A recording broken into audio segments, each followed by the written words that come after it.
say we are women, we mean that we are brave, we are strong, we are capable, we are unique, we are woman to woman.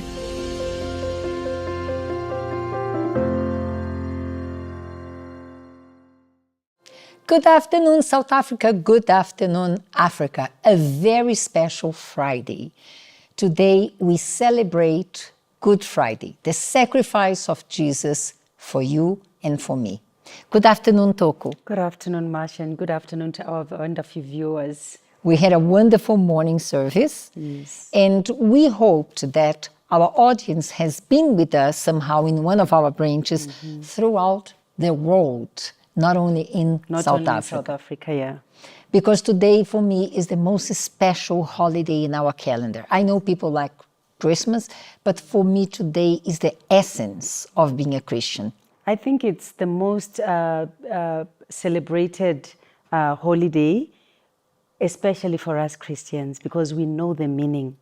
I think that's what makes it special, because we know the meaning of it. And we pray that many of you who maybe did not understand the meaning of it before, had been to one of our services. Yeah. And this Friday, this Good Friday, became special in your life as well. Thinking about this holiday, and probably that we have couples and families together, we brought something different to you. We are actually celebrating our 5th anniversary.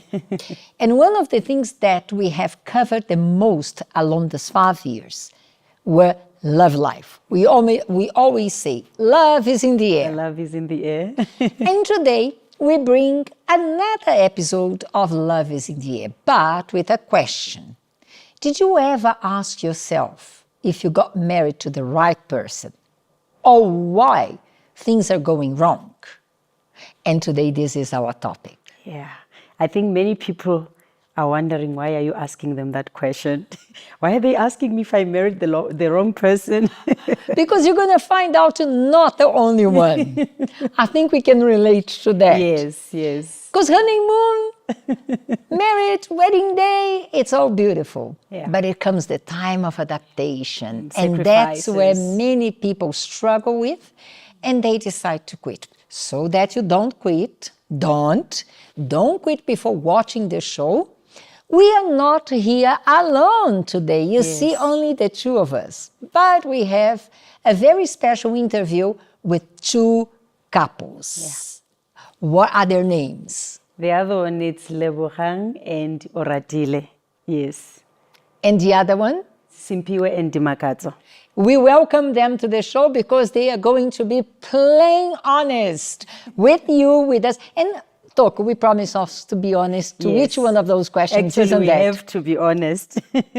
So that's why we say don't quit. Yeah. Okay? Let us then start welcoming the 2 couples to Woman show.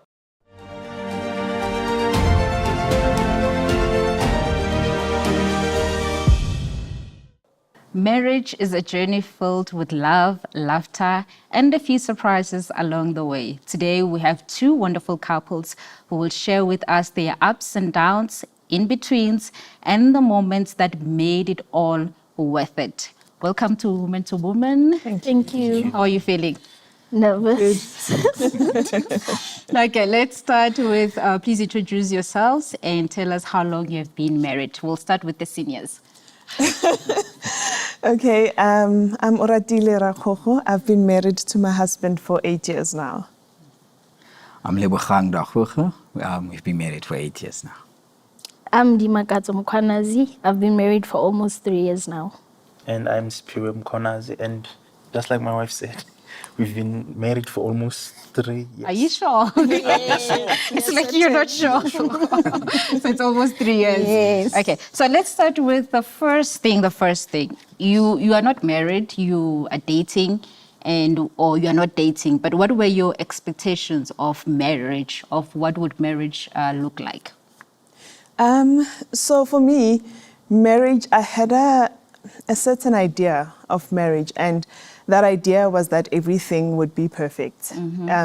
So in my mind, I figured that, okay, I knew there'd be challenges because that's what you always hear, but somehow you have this perfect idea to say things will be rosy, things will, your husband will always be there and your husband will always do certain things for you. And you kind of build up that idea in your mind to the point that when you do get into marriage, you then realize it's not as you Wait, before we go there. So where do you think the expectation came from? Okay, so the expectation for me came from a lot of the things that I would watch. So like movies, series. So for example, you'd see the husband bringing the wife flowers and chocolates and all of those things. So seeing that from television mostly kind of built that idea to say this is how you expect your husband to treat you. So I think for me, most of the time, it was from the things that I used to watch on television, and these things built that idea. And Dimakats, how was it for you? For me, I expected to be able to influence him easily in everything I wanted. I thought because he loves me, so it would be easy for him to agree to everything that I want. What you say goes. Yes. It will be that type of marriage. Yes, Where yes. did you see that? It happened to me in my previous relationships. But when I think about it, I don't think the guy was doing everything because he wanted to, but it was just a matter of him doing it just to please me. So with him, no, it doesn't work like that. I think it would be interesting to hear from the men, your expectations. What were your expectations? So for me, the expectations was obviously to have that partnership, teamwork, and helping each other. Just to make an example, like she made an example. Also for me, the expectations was from what we see from other people, from movies, having a wife, taking care of you, helping you, being there with you. So that was the main thing for me. I like that you're saying having a wife to take care of you. And you're not talking about you taking care of her. That's interesting. And what were your expectations? And on my side, the expectations that I had was similar to my friend there, that I will have a wife to take care of me, to do the duties at home, like your dishes, clean, and I'll just come, be a husband to her. And these things I saw in the movies. The husband comes, honey, I'm home, and the dinner is prepared. Yes. But in reality, I need to be there to help prepare the dinner. So I could say the movies, they contributed to the expectations. Did you guys had any influence from books? So I used to read a lot in school, and at one point I did like to read novels, and mostly novels have like a lot of romance in them, and I suppose that also would have influenced it a lot, because that's where you see like your Prince Charming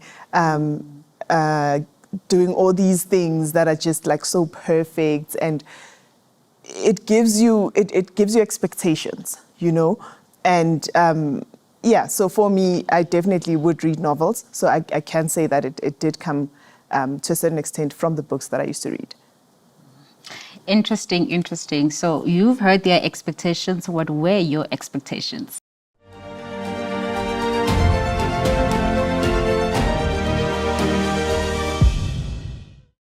Toko, unbelievable. With all love therapy, with all guidance, wrong expectations. Yes. You see, their expectations, I think it's many women that expect that. But I didn't expect that from men. I thought men would just say, I didn't have expectations as long as I have a wife. They also had high expectations. But they had high expectations as well. We also forgot to welcome to the show, Precious. Yeah. Floor controller today as our journalist interviewing the couples, isn't that? Yeah. And having fun. But now I wonder what she would have answered as well. if We're she going to had have a asked side the interview question. after with Precious Yeah. as well. She needs Toko, to. you had any expectations? Mrs. M, for me, my expectations were kind of different, because I grew up in a home that is family, like I'm from one mother, one father. They were married, you know. So the way my father treated my mom, that was my expectation of my husband. I thought he is going to treat me the way my dad would treat my mom. And also, I thought he would treat me the way my dad treated me, forgetting that he was not my dad. I was comparing. You had great expectations, But not very- based yes. on irreal things, but really what you saw at Yeah, home. it's what I saw at home. It's not magazines like others say that I watch TV and all that. But for me, it's because of the way my father treated my mom and the way my father treated me. I expected my husband to be the same way my father treated me. Now tell us in secret, did it happen? It didn't. It didn't actually. It didn't, honestly, because it just proved that people are different and marriage is not one size fits all. That's the thing. And raising expectations, it make it all the worse. But now, watch the following questions. So interesting.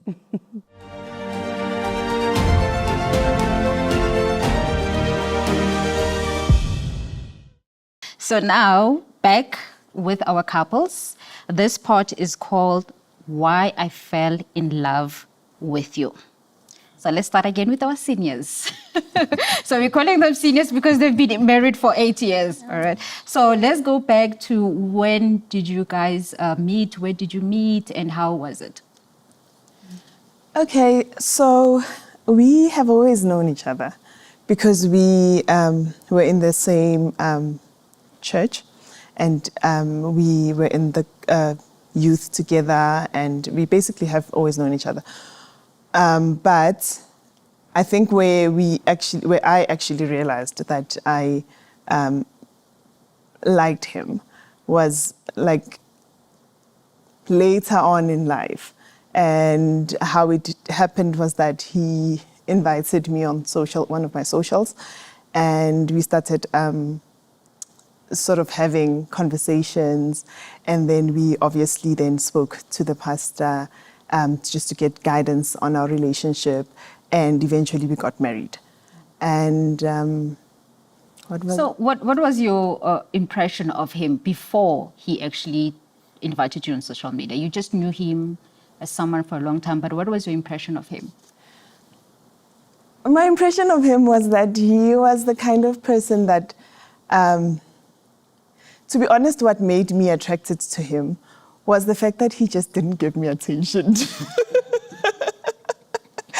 And I'll explain this because, like, you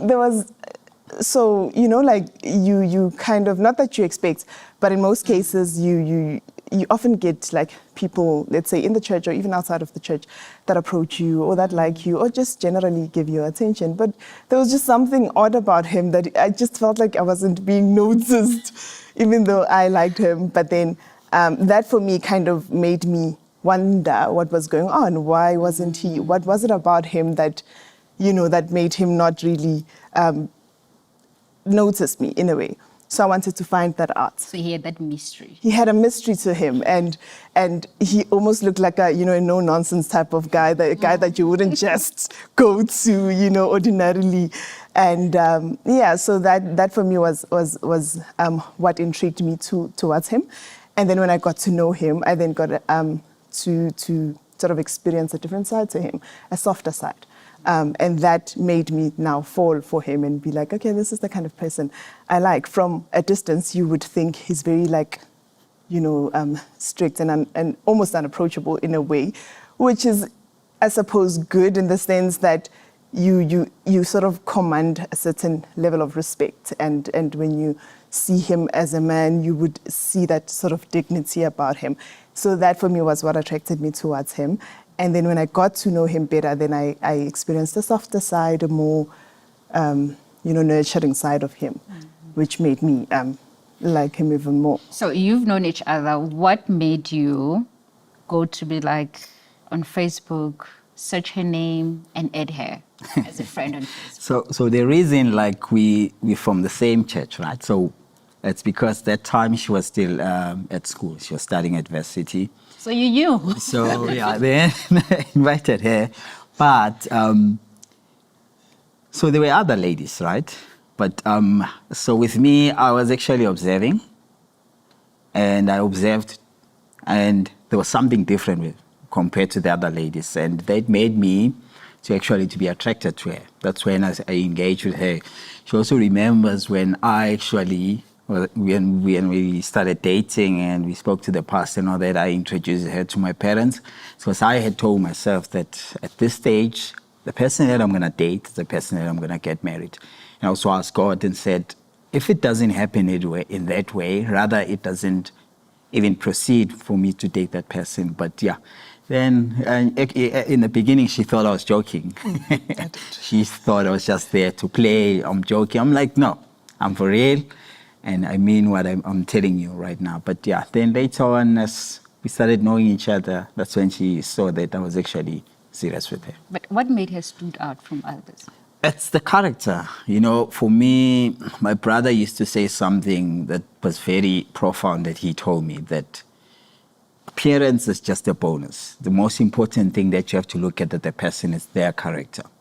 Because if you don't look at the character, you look at other things, then you'll be lost. So her character, her behavior in the church and also around, it was different from the other ladies. Then that's what made me to be attracted to her. Now, that's very interesting. So, observe or be unapproachable. No, someone might be attracted to that. So, Dribakaso, what is it that made you go like, I think I might give this guy a chance? His character. Well, with us, we were not in the same branch. I was from the Free State and he was from the Vaal. So I would visit to the Vaal and I saw him.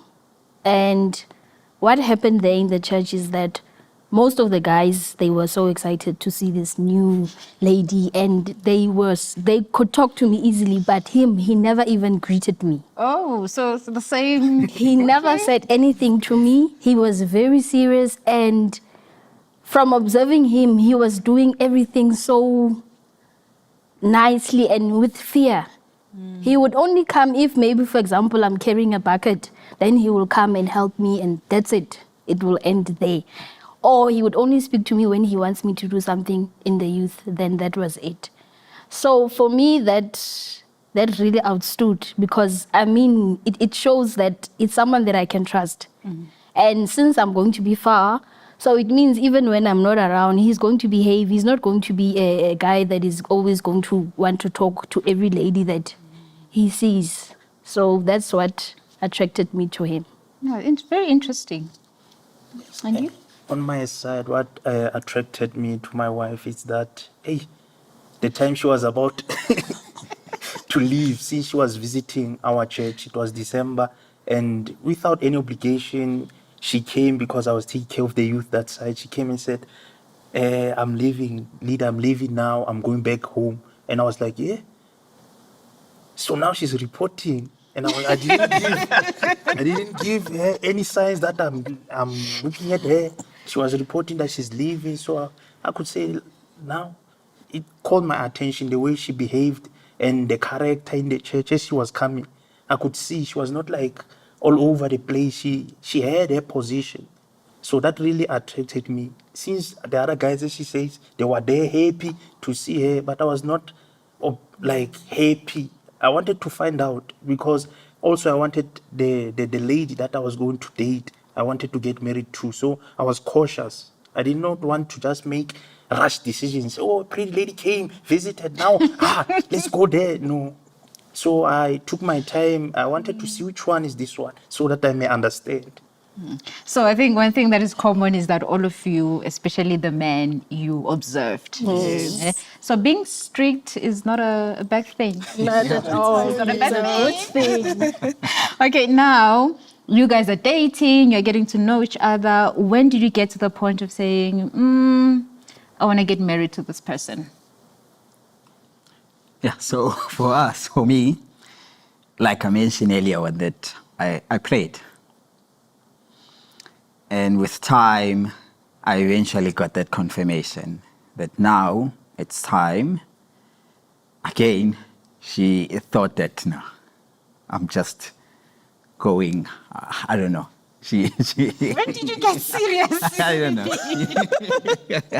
No, she- Yeah, go. So he did pray, Shame, because when we got married and we started living together, I saw pictures of myself everywhere, in Bibles, in the books of the church. And I was like, what is going on here? And that's when he said, no, I had purposes and purposes to pray for you. But yeah, no, he did pray.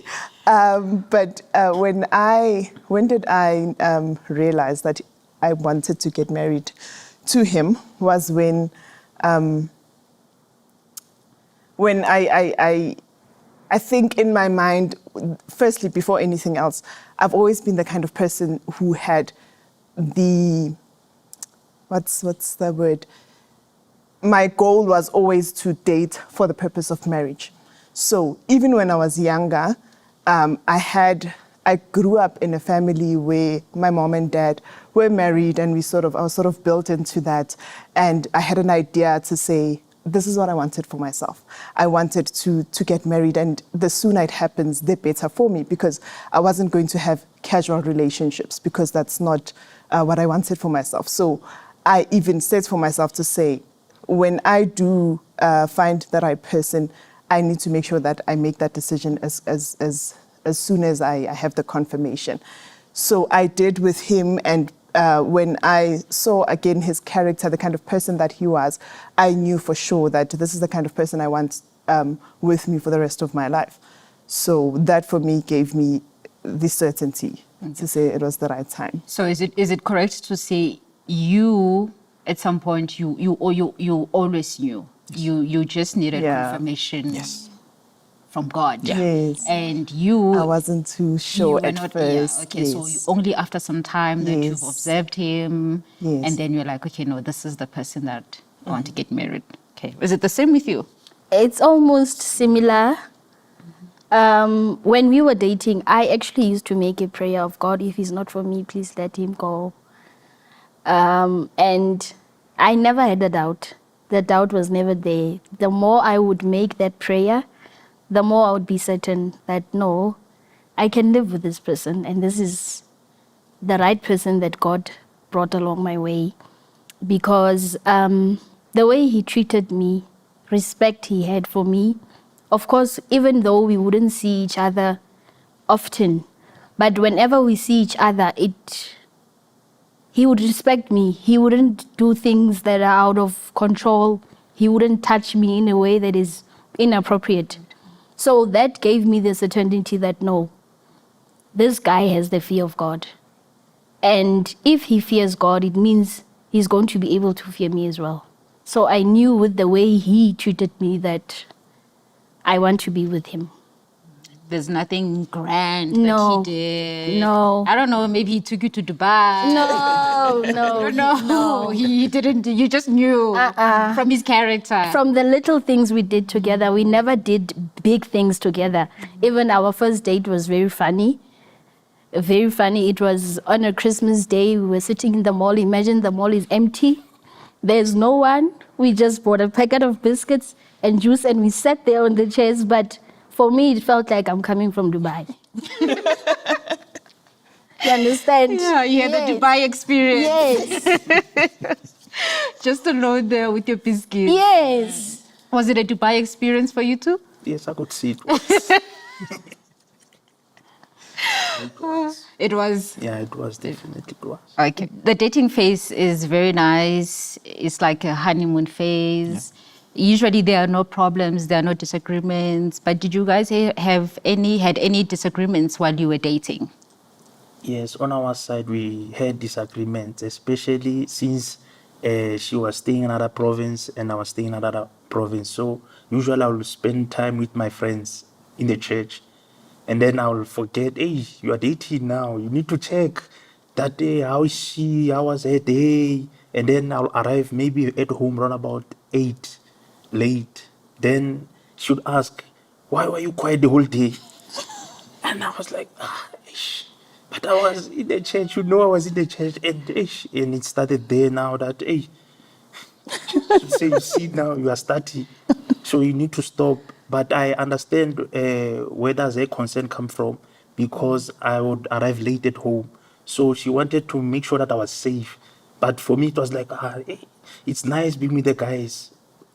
So that's the disagreement that we faced. And then did you understand it at that time immediately, or it took some time for you? I took time, but eventually... You could see from it. No, it took time.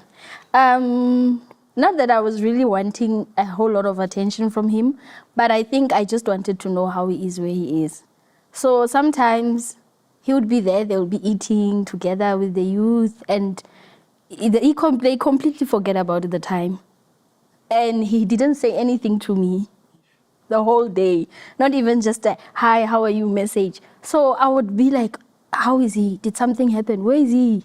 Why till this time? You see, it took time for him to understand, but as time continued, he understood it from my point of view. Okay.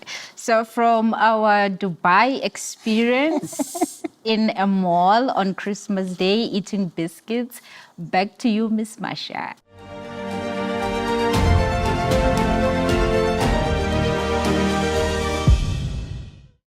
Very funny, isn't that? Very interesting. How people get together for different reasons, what attracts one to each other. But now it comes the relevant part. They did everything right, as we share in the love therapy. They looked for the right person. They just did not go out of impulse and say, she's the one, he's the one. They were observing. Those are very important tips for you. Observe. Then what they did next? They prayed. They asked for confirmation. Isn't that? And for me, what you are saying, it's a reminder of what the Bible says, that watch and pray, because the Bible doesn't say pray and watch. Observation is very important. Then you pray about the situation. You see if it's from God or not. And we have to be ready to lose. Like if it's not from God, I'm ready to lose it. Because sometimes, especially us women, we become so desperate. We take whatever comes. We don't care. And they were wise. They were not acting out of impulse. They were observing. They meeting families. They saw if they would agree. They had Dubai experiences in a shopping mall in Val Triangle. Yeah. But now, I want you to think about. So let us look again at the profile.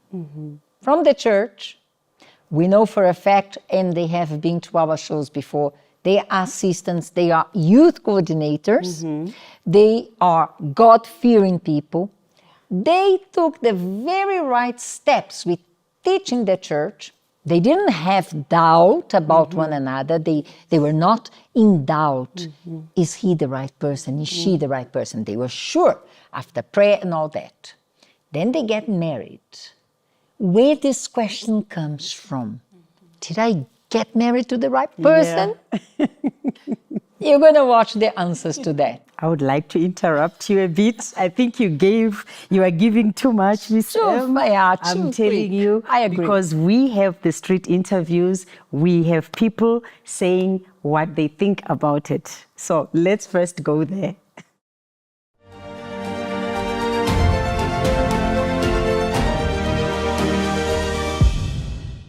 How would you define true love in your own words?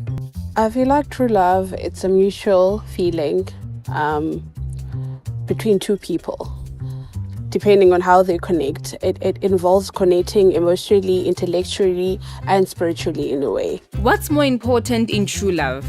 Passion or friendship? Friendship. I feel as though friendship is a foundation to any romantic relationships. How do you know when you found true love? Sana, in movies they say when you know, you know. Can true love exist without trust? Why or why not? No, true love cannot exist without trust. Because trust is everything, and without trust, you cannot love each other. For example, if you and your boyfriend or your lover are doing long distance and you don't have trust, it's not gonna work. Because you're gonna always think, oh, what is this person doing now? What is this one doing now? And then it's gonna cause conflict in your relationship, and that will end up for you to break up.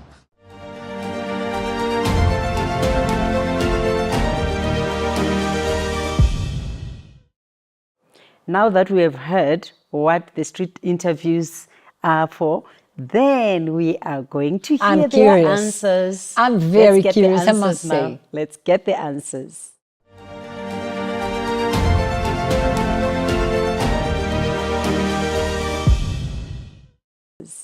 So during the dating phase, the butterflies are butterflying in the stomach, everywhere. So now we'll find out, after marriage, are the butterflies still butterflying? Or it's something else now? There's a gremlin now, okay? So you now married, you know, what was the first thing that you did as a married couple? Together, that you did together? Like, what was your first as a married couple? One of the first things that I can remember is actually ironing our uniform together and going to the church together. It was a beautiful experience for us to actually now start going to church together. And another experience for me that was completely different now was having to adjust to the type of food that he wants when we go and buy the groceries together. Okay, so let's stick to the first. So okay. It was ironing, you're ironing your uniform. I can relate to that because you're going to church together. And how was your first? What was your first? Okay, my first, it was also similar to hers, going to church, because I used to go to church alone, but now I'm going with my wife. Hey, to serve God with my wife, it was amazing. I was truly, truly happy.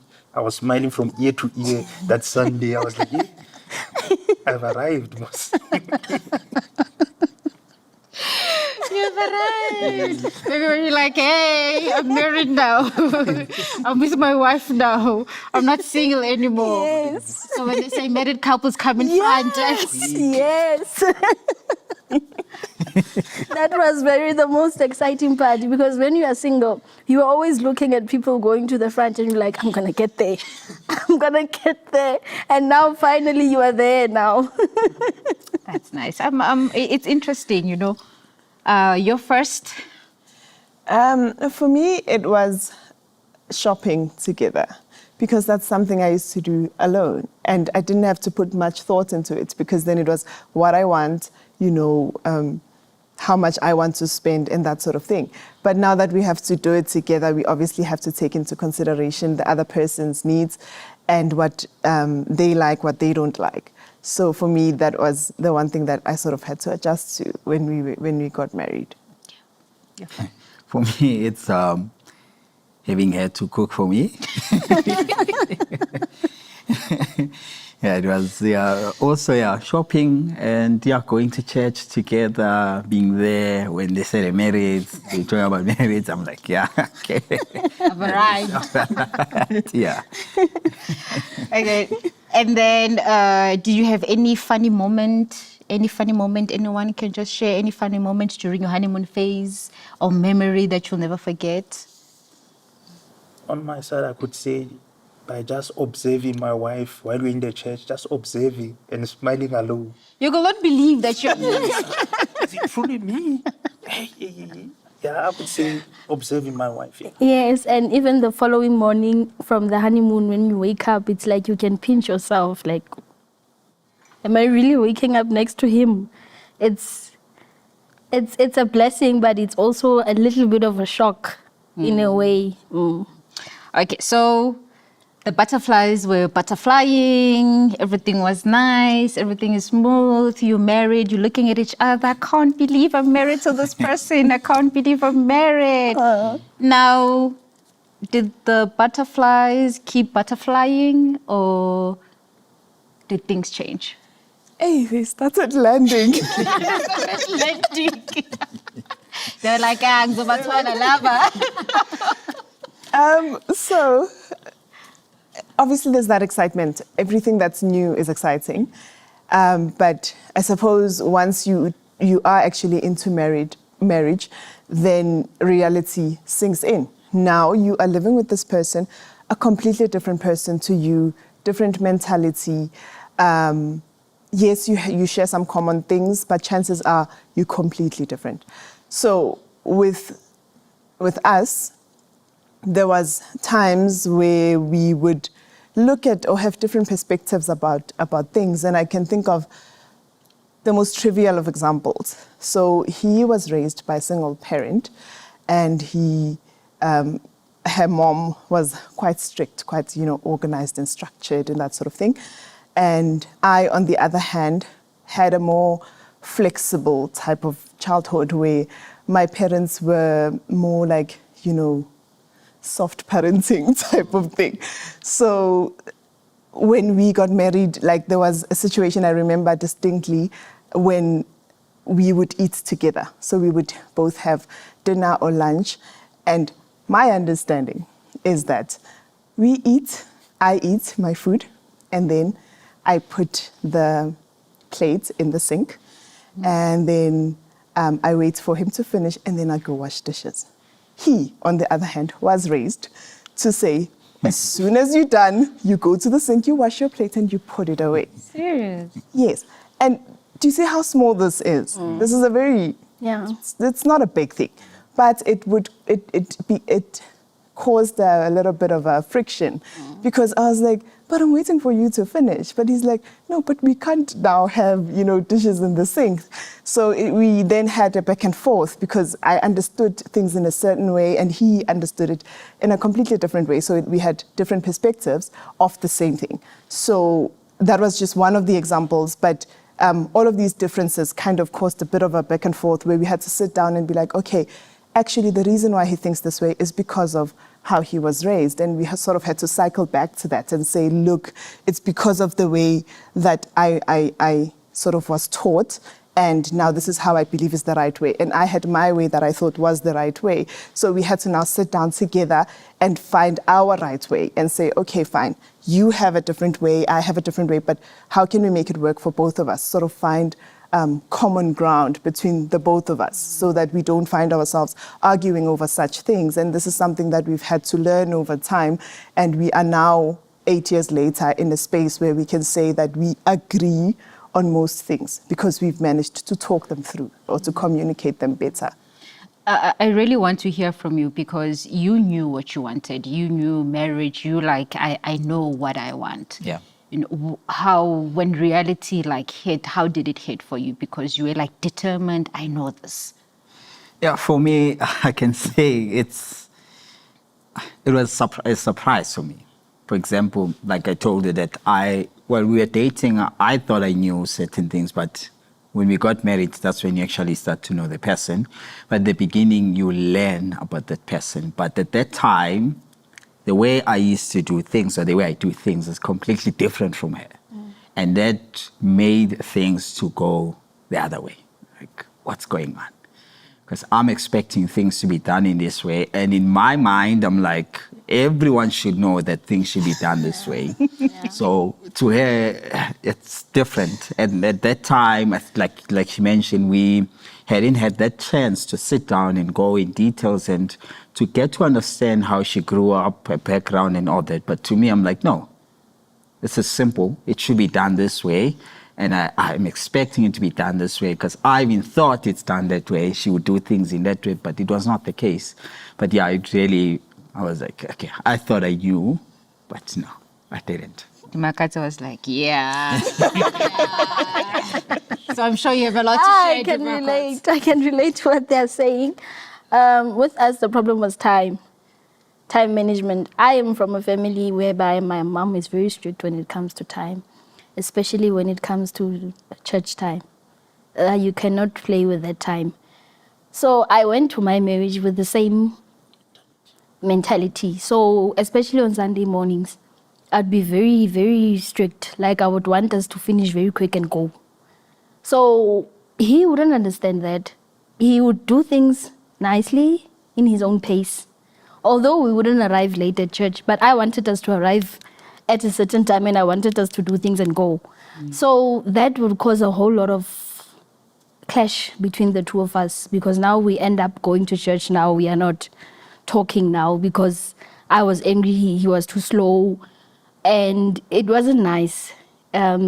it continued for some time until we actually understood and sat down and decided that, okay, you wake up first. Let me not be the one who wakes up first. You wake up first, you do your things, and then I come after. So now it is working out better. There's no one who gets angry. We go to church in the right time together without anyone fighting about that time.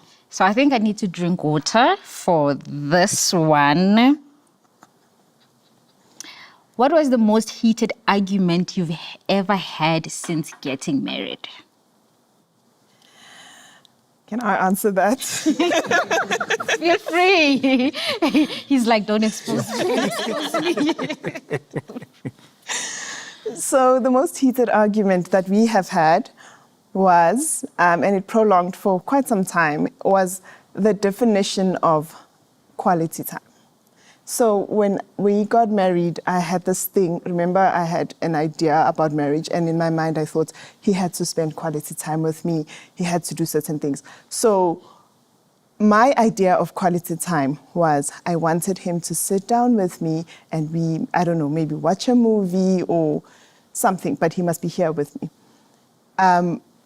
So I used to communicate, say that a lot, a bit to the point of nagging. To the point, obviously, because I'm nagging, he would then want to fulfill that. And what he would then do would be, okay, I'll spend time with you. But for him, the fact that we were under the same roof meant that we were spending time together. But that's not quite, no, that's not it, right? Because he had to be there present fully. But he would be in the house doing other things. Like he would be busy, I don't know, in the yard washing the car or that sort of thing. And I'm like, but that doesn't qualify as spending time with me. You know, I want you to sit down and I want you to, I don't know, talk, have deep conversations or that sort of thing. So that was, for us, the biggest argument or one of the biggest arguments that we would have to say, I feel like I'm not being heard in this sense because I want you to spend time with me and I don't think you are quite doing it the way that I want. And he would then say, look, I am doing it. You know, I'm here, I'm with you. I didn't go to wherever I wanted to go. I didn't do certain things because I'm here with you. But I had a different idea of what that meant to me. So I felt like it wasn't being met. I think that's a common feeling with us women. Now, I want to ask this specifically to the men. Have you ever felt emotionally disconnected from your spouse?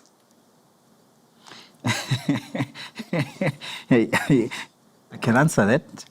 So with me, I think with the arguments and the fights and all those things at that time also, whereby I felt sometimes it's like just going on and on and on and on and on and on. You like it? Switch off. Just switch off and like. So yeah, to a point that sometimes she knows we should want to address something and sit down with me and talk. But because me, I'm like, she's going to start again. Then I'll be like, I'm just going to sit there and listen. But I've zoomed out. I'm not there. But yeah, emotionally I have. You have, ne? Do you relate to that? I could say I relate as well because my wife, especially, she's a morning person. And I'm also a morning person, but I'm that type of person. I want to collect my thoughts in the morning, be calm. And there she comes in the morning, she starts talking. And then, and then when she starts, she does not finish. But the thing is that she needed to understand that I'm a quiet person in the morning. Maybe around about 10, 11, I'll start picking up. Yes, after your first cup of coffee. But not immediately waking up. Hey, yesterday, remember that thing? And that made us to have misunderstandings. And she would think that I'm upset or maybe I was angry with her. And I would tell her, no, I'm not angry with you. The thing is that I want to get on my... Is it still like that? We've worked through it. The way you're looking at her, it's like you're sending a message. He's still quiet in the morning. He doesn't talk in the morning. But I've learned to adjust to it. I now know that he's not angry. He's just not a morning person. Then, so how do you guys handle conflict? Because you won't always agree. You know, you have different thoughts like you just said. So how do you handle it? I think you did touch on it just a little bit. So...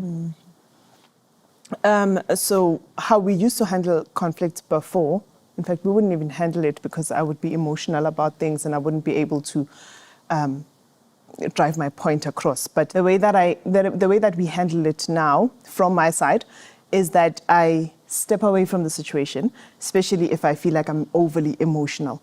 Because what I have found in the past was that when I try and address issues when I feel like I'm angry at the moment and there's just a lot going on, then I end up saying things that I usually regret later.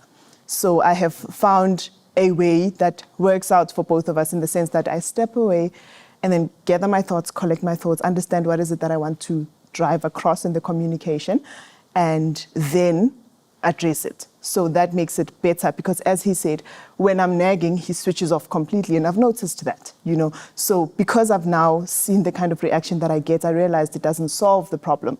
So me coming back in a clear head without all the fluff, all the drama, if I can put it in that way, eliminates that. It makes him calmer. It makes him able to see the solution and find out and understand what is it that I really want from him, as opposed to me just lashing out because I'm feeling a certain way at that moment.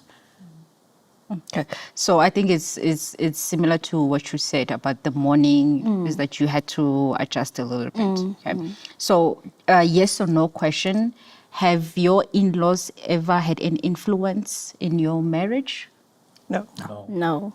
Oh, okay. That's nice. Okay, so last question. Dun. Have you ever questioned whether you married the right person? And there comes the question that we were waiting for.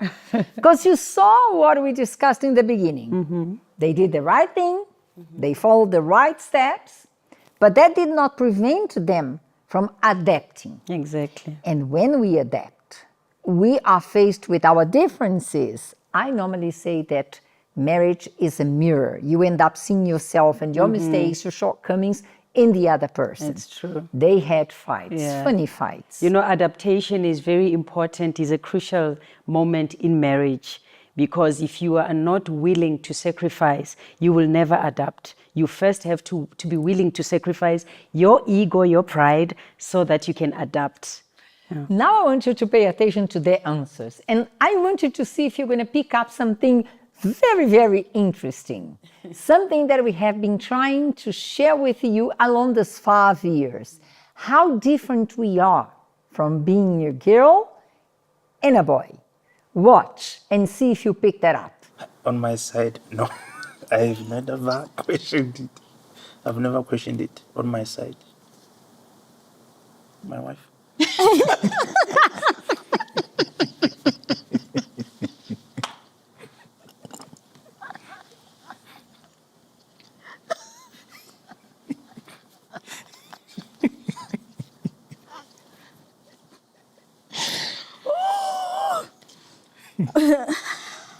With me, in the beginning, yes, because of the conflict.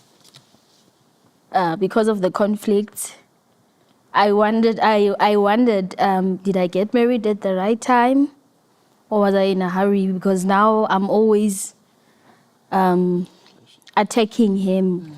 I'm always demanding answers from him because he's the type of person that doesn't really talk that much unless if you open the platform for him in a nice and a respectful way.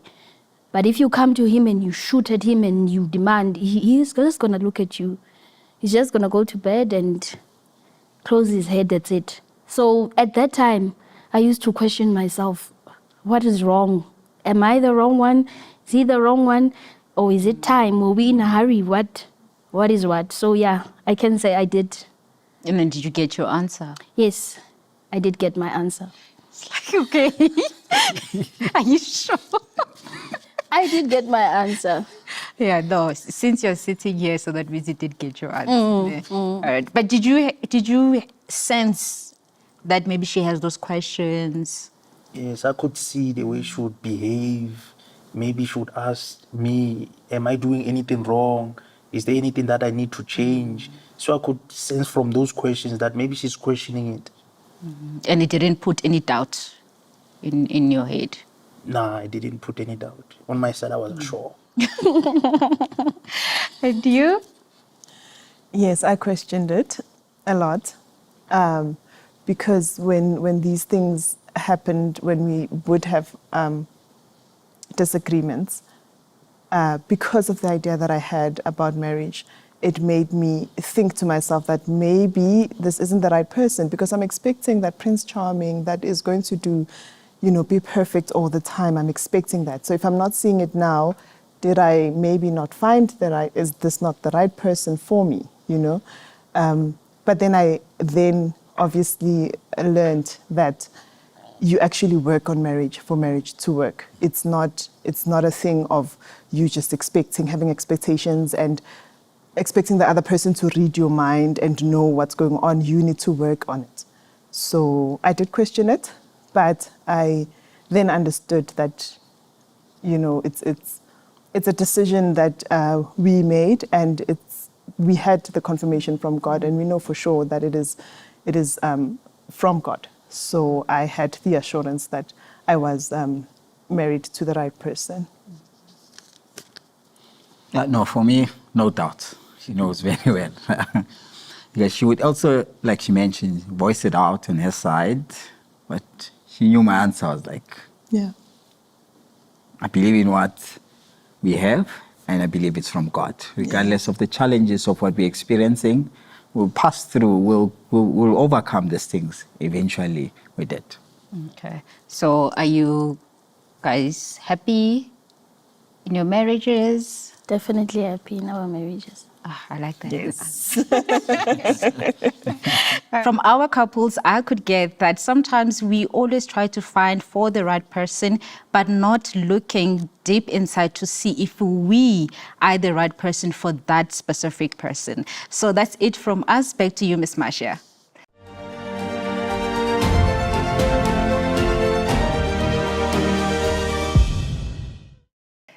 Toko, do you think they picked up that?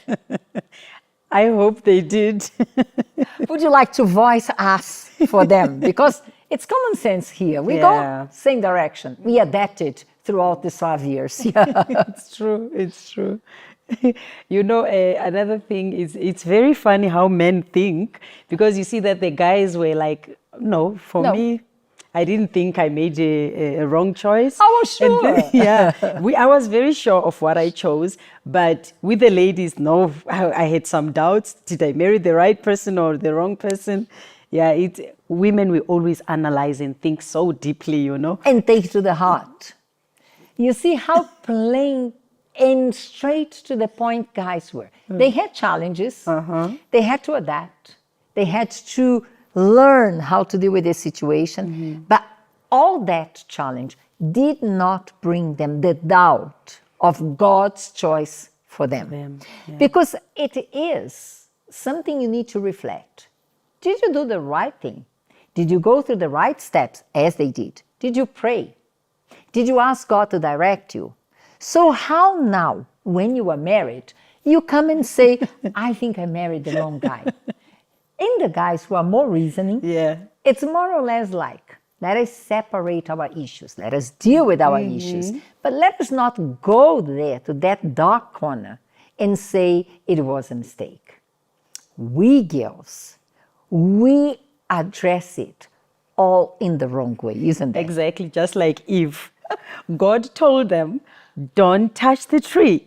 Then she argued with the snake and doubted what God had said, because she thought with her heart, if maybe the snake had gone to Adam, maybe Adam was going to reason. But the snake knew that the right person to ask this question, did God tell you this?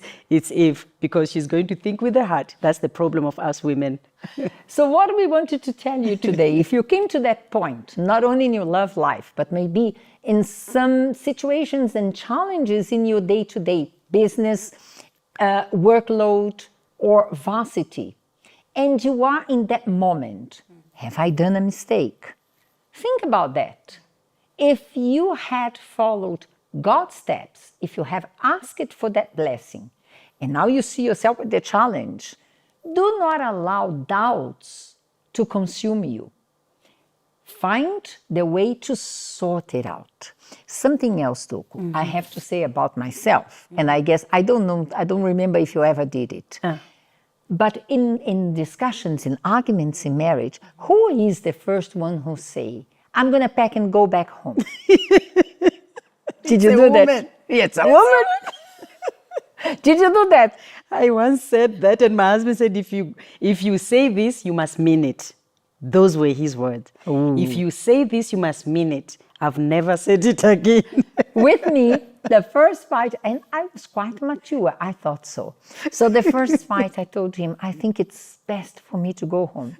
He quietly opened the doors of the wardrobe, said, Pack, I'll take you to the bus station. I'll help you. But if you want to talk, you let me know later on. I will give you some time, how long you need to pack. I never more said those words. Yeah, because men reason. As we always use our heart, that's why it's very, very important to reason before you do anything, honestly.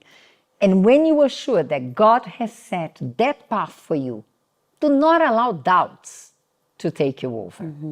Thanks God, it seems they found their way through.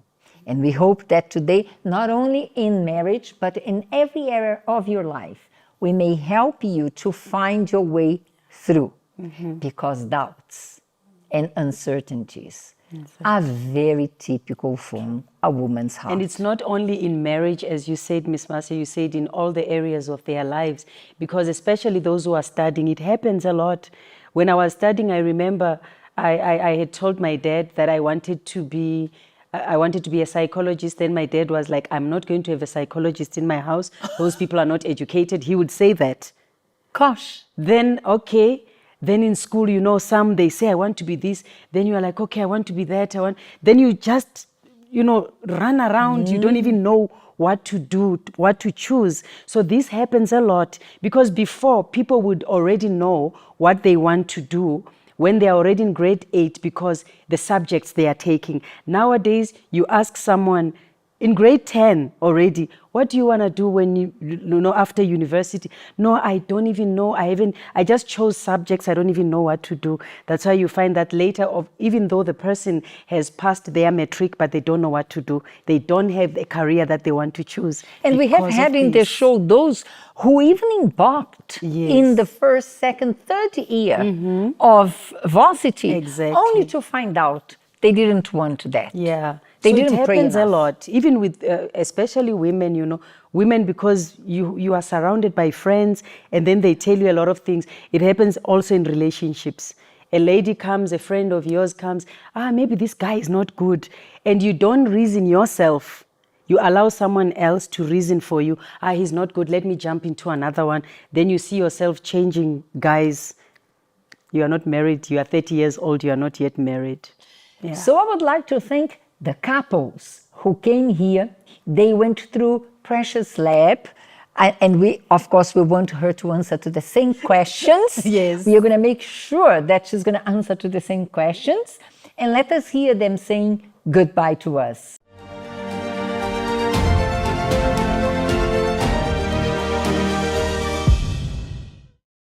In the beginning, you heard how our couples were influenced by movies, novels, books that they read, but only to find out that that was not a true depiction of what true love and marriage is. But you know how woman to woman is, we won't leave you hanging. We actually have tools to help you in your journey of relationships, marriage, even if you're single. We have something for the singles, we have something for women as well, and we have something for those who are dating, even if you are not dating, but we have a book for you, and we have a book for those who are married. You can actually read this even before getting married. Guys, have you read this one? Yes. Yes, we have. We have. And then if anyone can just share, how did it help you navigate in your journey? I could say for me, it helped me when it comes to resolving conflicts, because we needed to sit down, because I was that type of a person. I would say I will sit tomorrow, but it helped me so that we may resolve it there and sort it out. And from you guys? I would say that I related a lot with Miss Christian's testimony when she would talk about attention, as I mentioned earlier. So it helped me in understanding that I needed to value myself and not expect my husband to be my happiness. So I learned from that happiness, I had to be happy with myself before I can expect it from him. So, yeah. So if you also want these valuable lessons, get your books. That's it from us. Bye-bye. Bye.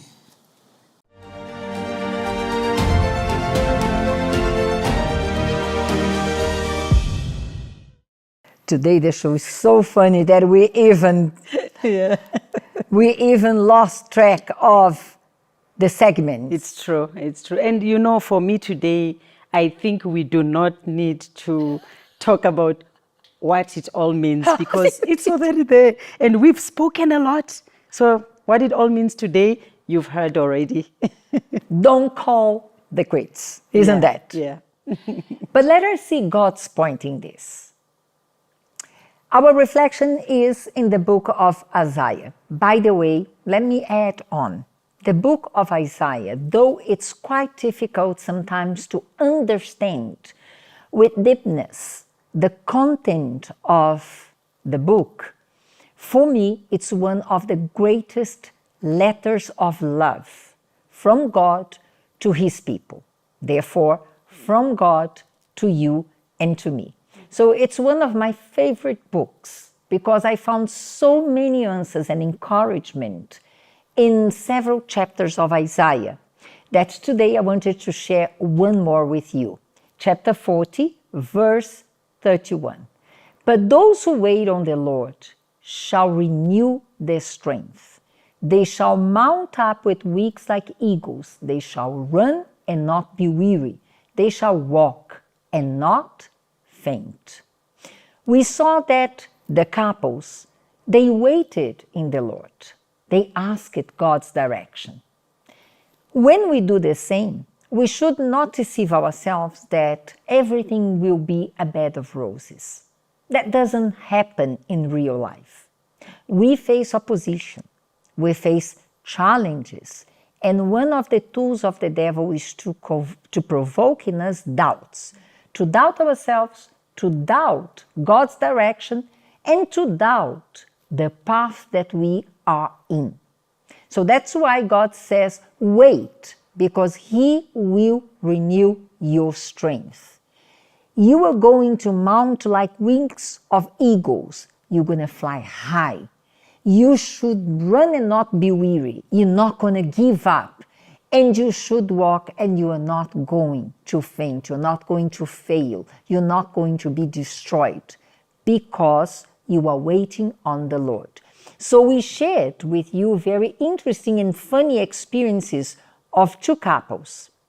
You see that despite all odds, sometimes even being emotionally disconnected, they were able through God to pick up the pieces and to make their relationship stronger.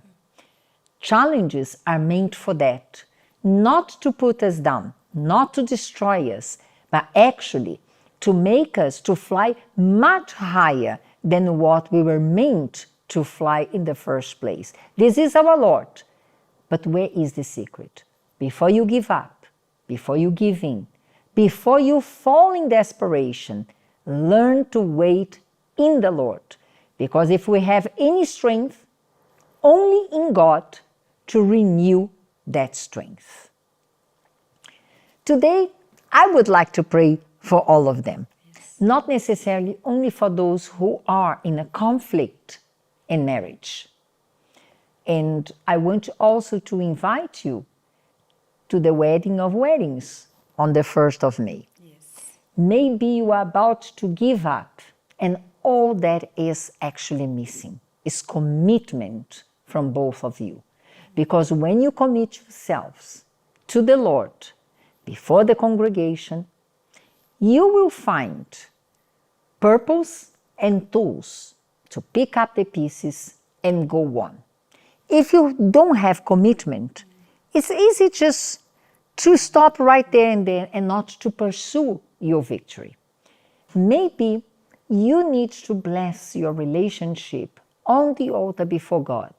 And the wedding of weddings will take place on the 1st of May. It's a holiday. It's everything so appropriate that your family be blessed.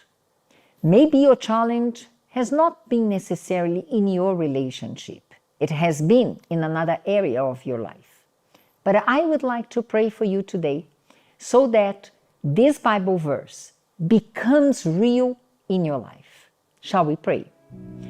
Our Lord and our Father, I always thank you for the direction you've given us. And when we enjoy so much the topic of one of our programs, I know for sure it will talk direct to the heart of many who are watching it and going through exactly that situation. And Father, I can only think about young couples and mature couples who have been tormented with the idea that they have done wrong. They have married the wrong person, that the time was not right, that they were not prepared for this. And they don't find the way forward because they are already declaring loss. They have already declared that there is no way to fix this relationship. When we know that those who wait on you, they are going to have their strength renewed, their vision renewed. They will look at the situation and not involve themselves in the situation. They will be able to separate themselves from the problem, and together as one, they will resolve the problem. So I pray for those who are going through that moment right now. And I pray for many others who maybe their challenge is being in their health or their finances or their career. And they are looking up and say, why did I make that decision? Why did I put myself in this situation? Not understanding that you are with them, not understanding that you want to strengthen them, and what is a problem for them today will become their victory tomorrow. So right now I pray, my Lord, that also your sacrifice on the cross for each one of us to receive salvation be extended for the promises that you have done, for healing, for deliverance, for guidance, for wisdom that comes from you. Because, my Lord, there are many who are giving up, and actually they're giving up great blessings without knowing it, just because they're facing challenges, not understanding that the challenges are meant to make them to grow and to fly much, much higher. May they believe in your promise today. May they go back to Isaiah 40, and may they hear your voice today to them. So, my Lord, bless all those who are facing challenges, and bless so much more those who have overcome those challenges. And today they are references. They are references as marriage, as family, as students, as professionals. And through them, your name is sanctified. This is what I pray. And I thank you, my Lord, in Jesus' name, for the blessing upon your people. Amen. Amen. Amen. You received a blessing today, not only in the church, but I am sure that today's program added on to God's plan for their lives, isn't that? That's all from us, and we say goodbye. Hi, Precious. Hi. So, we decided we want to put you in the hot seat. Remember how you put all our couples in the hot seats? Yes. So now it's your turn, Happy. Okay. So tell us, what was your first best memory of when you just got married? Going to the church with my husband for the first time. And what was your first argument about? I need to think about it. And do you have the time? I don't think you have the time. I'll answer next time. Okay. Do you have time for one more question? Okay. Okay. The last question is, how did you know that he was the one? Oh, I like this one. I think his personality, his character, yeah, I just knew that he was the one. Okay, so how did it feel being in the hot seat? It's too hot, I'm burning, but I need to go back to work. Okay, thank you for your time. Bye-bye.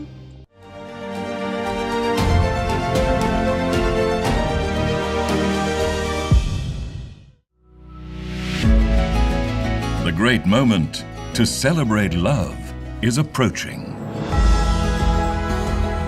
Coming soon, the celebration of weddings 2025 at the Holy Ground. Who can participate in the ceremony? This event is for couples who are engaged and wish to get married, or those who are already living together and want to formalize their union. Register now at a universal church near you. The grand celebration will take place on the 1st of May at 11 a.m. An exciting and unforgettable event at the Holy Ground. Couples who will participate in the ceremony must be legally married at the Home Affairs no later than the 1st of April. Don't delay. Registrations are open, but only until the 1st of April. That's right, only couples who are legally married and have registered by the 1st of April will be accepted. For more information, call our toll-free helpline on 0800 330 320 or send a message via WhatsApp to 063 471 6997. The celebration of weddings 2025 at the Holy Ground. An opportunity to turn dreams into reality.